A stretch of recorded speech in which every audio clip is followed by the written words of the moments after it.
Hey, what's up? How you doing? It's Johnny Grooms, and today we're gonna do a little break from more normal like grooming review kind of content. I'm not even gonna be really reviewing this game behind me. This game has kind of like taken over all my time in life right now. Whenever I have a free hour or I'm not doing nothing, I'm on this game now, and I have been for like the past week.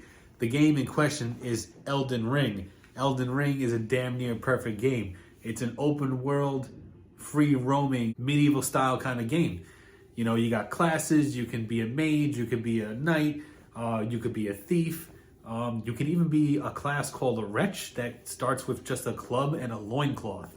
I don't have this hooked up to the computer or nothing like that, so we're gonna kind of do this guerrilla style, which is me talking to you and then pointing this camera to the TV. Now, there are tons and tons of tutorials online, walkthroughs, hints, hacks, tricks.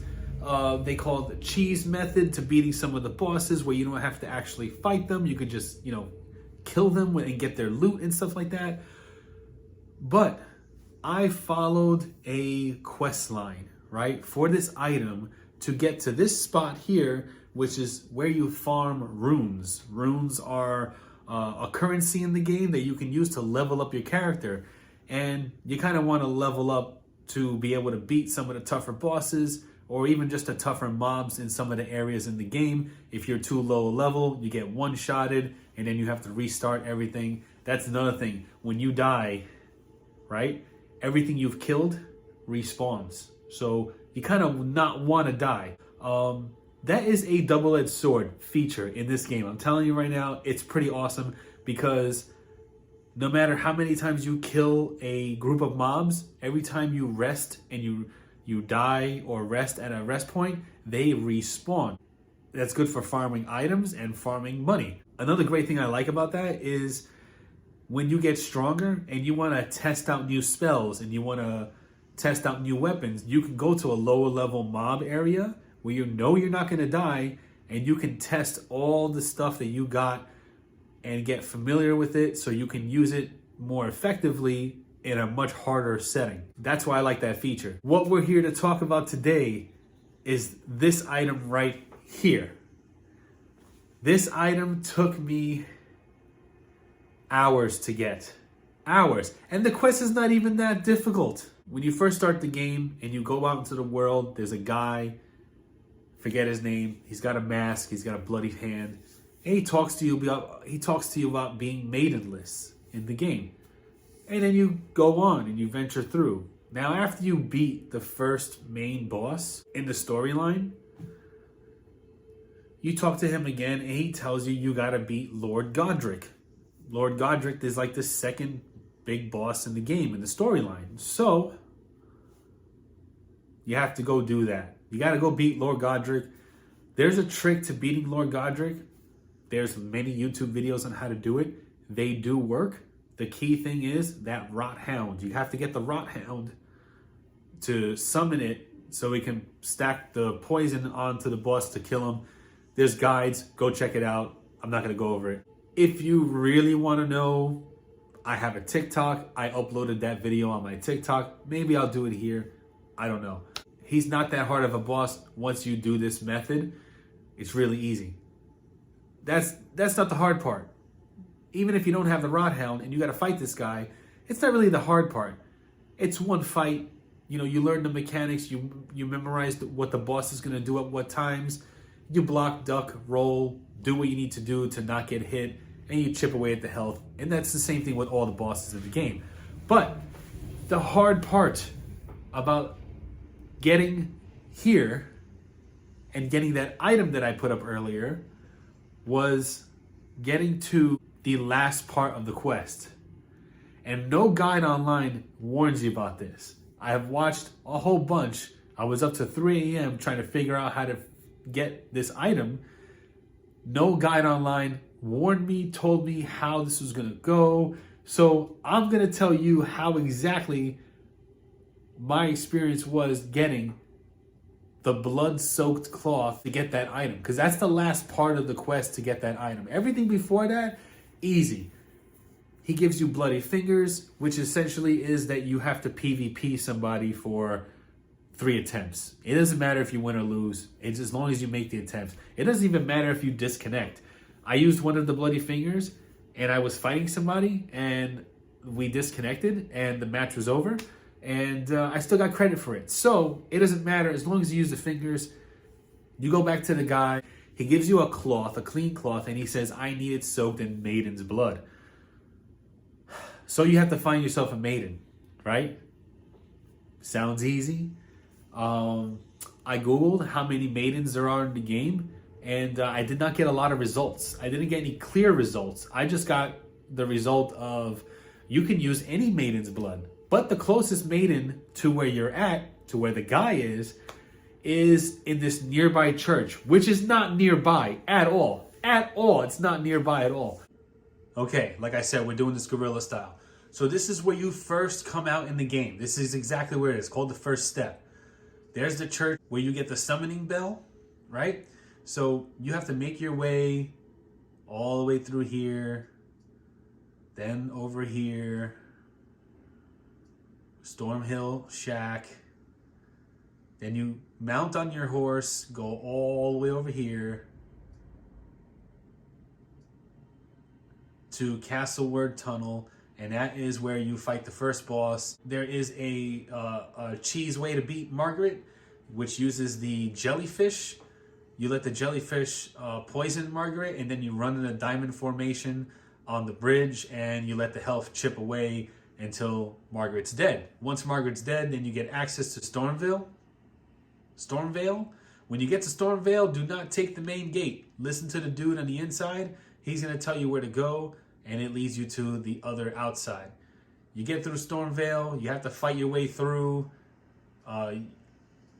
You have no choice. You got to fight your way through. You can try and run around some mobs, but there are some mobs that you have to fight to get keys to get into the later areas. And then once you fight your way over to the secluded cell, that is the save point before fighting Godric. You cannot progress the game until you beat Godric. That's the only way you can progress to get that item that I showed you earlier. So after you beat Godric, you make your way over to Rose Church. Rose Church is where the guy is to get the bloody fingers, to get that item that you need to teleport you over to here.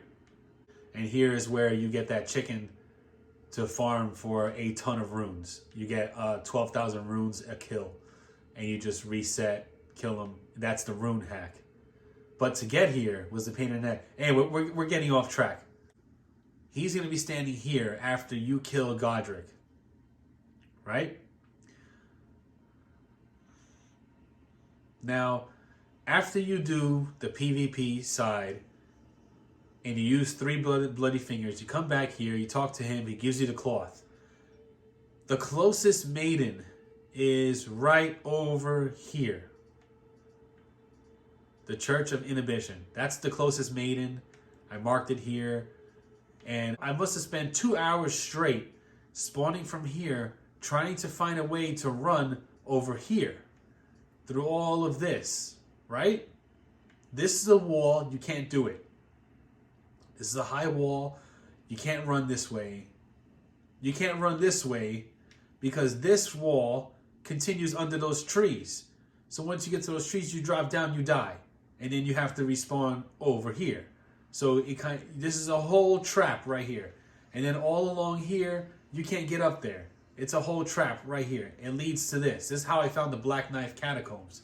I haven't gone in there yet, but I found it. So the closest way, I found this part much later. And the Frenzied Flame Village, we're going to get to that in a second. So the closest way I teleported, was through frustration. I found a pathway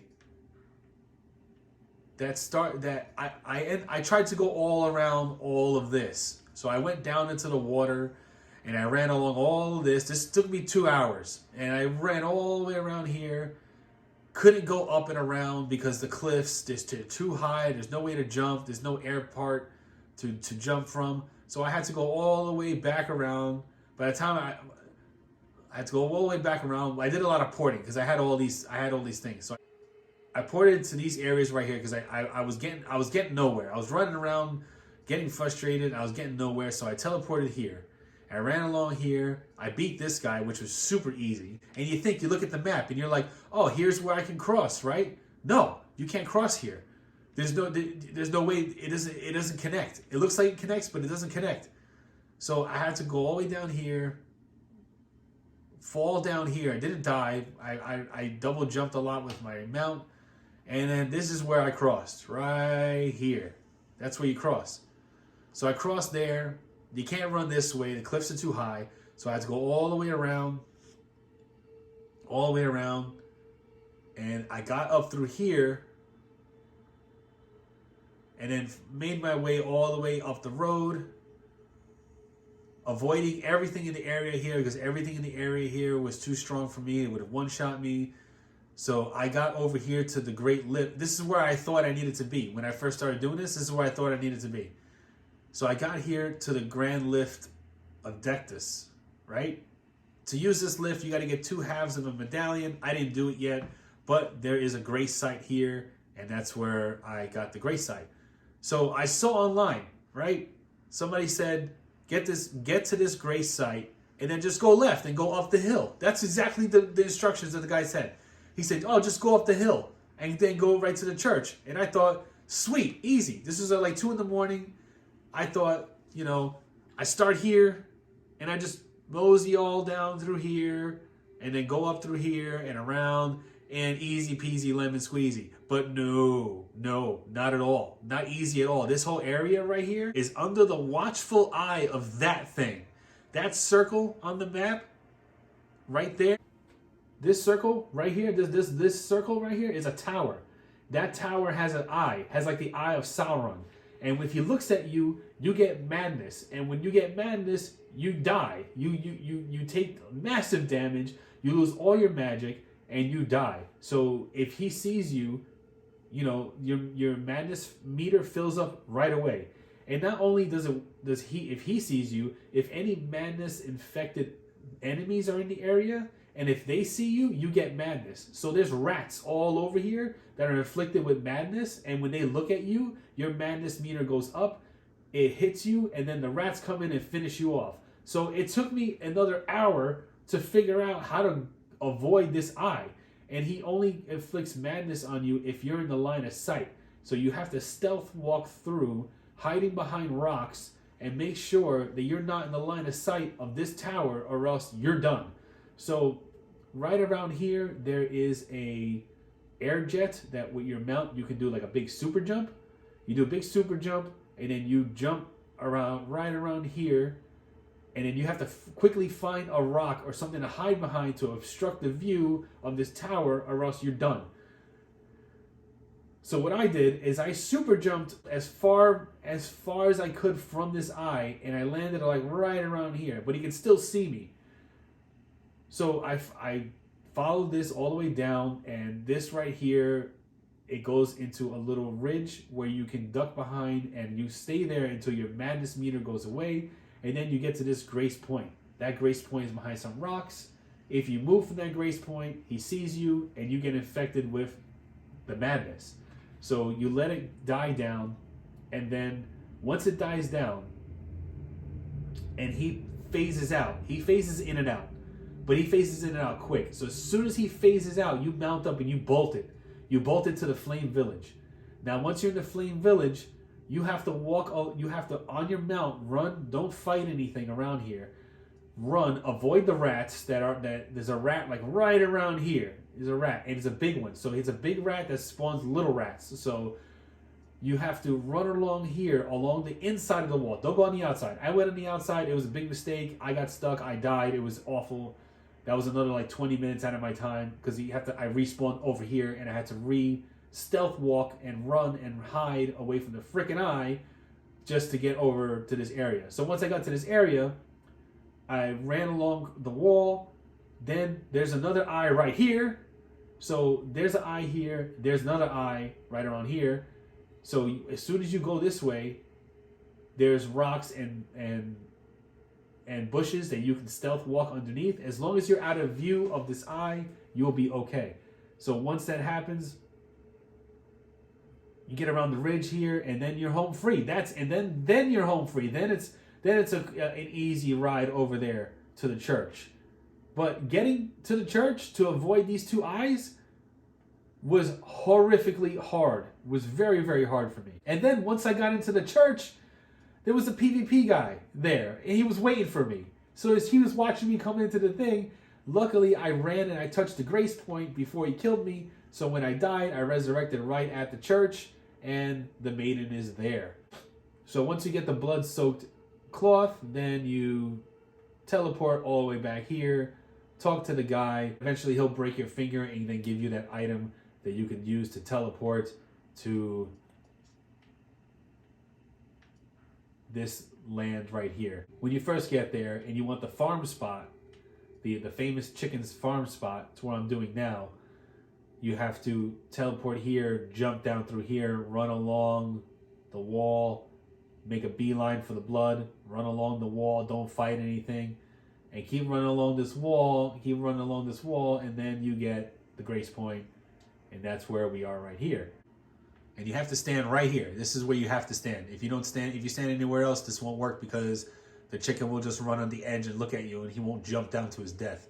I use this big crossbow because it's great for long distancing. Just do this, focus in on him. Don't hit any of these twigs. This is a good sweet spot right here. He's gonna put himself right front and center, hit the guy, boom. He's gonna run, fall to his death, and then watch the runes right there, 11K, and then you just rinse and repeat. Keep doing that, and that's the rune hack. But getting there was a huge pain in the butt. Not to mention, I play offline. So for me to continue the quest line, I had to pay $10 to PlayStation to get a month of Plus just so I can finish the quest, because you can't do the bloody finger thing offline. It's an online only thing. That's another huge drawback of this quest line.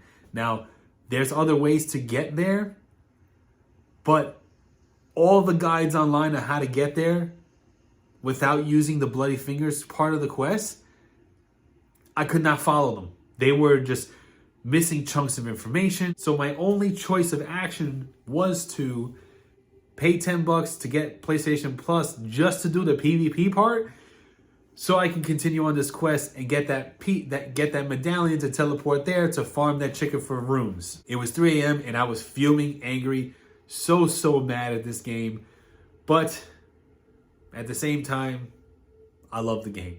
I know this isn't super detailed and I missed out on a lot of chunks in here, but that was my experience getting to that farm site and getting that medallion to teleport there. I feel like a lot of content creators in the gaming community, when they do a tutorial video on how to do stuff, they need to be more detailed. I know I wasn't super detailed, but this is not my content. I don't do video game tutorials and stuff like that. If you have any questions, leave it down in the comments. I will try my best to answer them.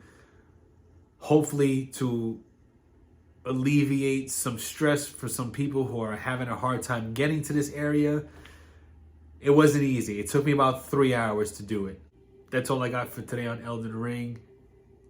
It's a great game. I'm having a blast playing it. I love this game. I'll catch you on the next one. Later.